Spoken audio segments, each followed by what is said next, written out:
Welcome back to the channel, everyone. I have 5 tips for you today that I've learned over the last 2 months that will really help with your scroll saw journey. So tip number 1 is going to be good lighting. I have a magnifying glass here and it has a light on it, as you can see as I blind you there.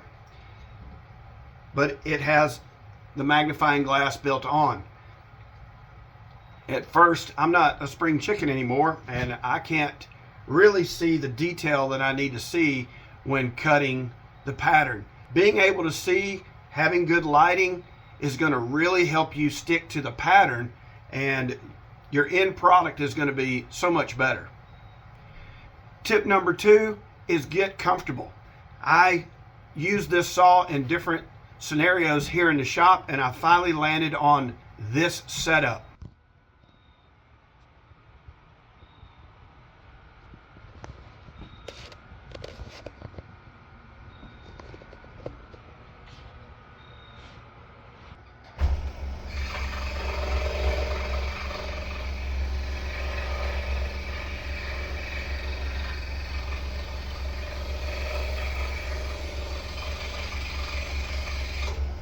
And tip number 3 is keep tension on the blade.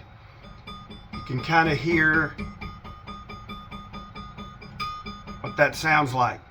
Now, one of the things I've learned about scrolling is the blade gets hot, and when that happens, the tension drops, so the blade lengthens as it gets hot. As you scroll more, you'll notice that the blade is actually moving. You can move as you move your piece through the blade, you'll notice that it seems loose. Pay attention to the tension on your blade, and that's going to help your blade cut straighter, more perpendicular, and it won't wander when you maybe hit a soft spot in the wood.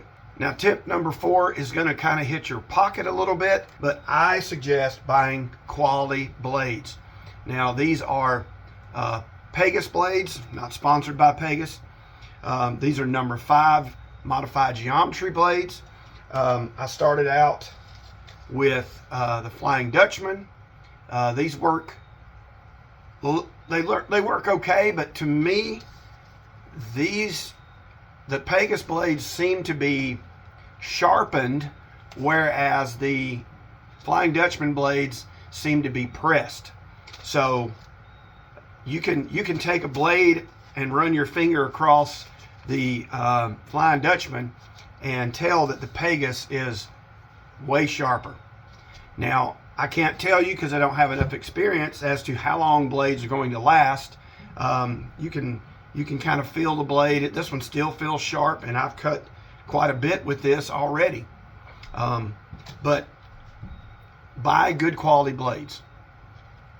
And my last tip: practice, practice, practice. Be patient and be persistent. What I have found difficult is cutting straight lines, and I have worked on that.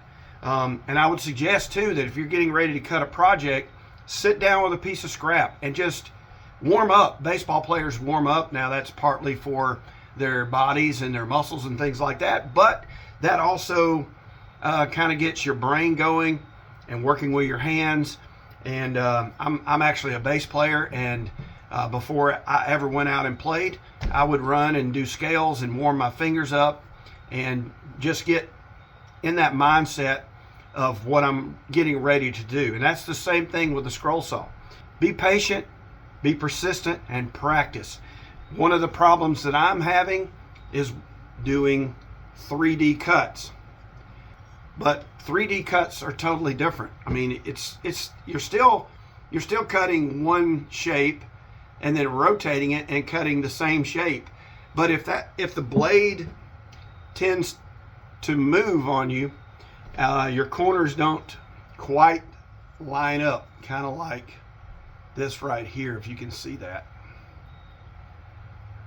And this one doesn't look too bad. This is one of my better pieces that I have cut. But this is what I have to practice. This is what I have to be patient with, but I'm not going to give up. So I'm going to be persistent. So I hope you find these 5 tips helpful in your scrolling journey. I would appreciate if you would give me a thumbs up for the episode, and really consider subscribing.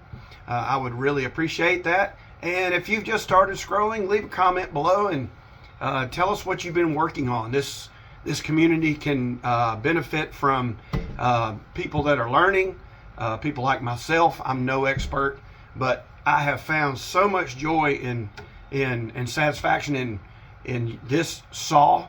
Thanks for watching. Catch you later.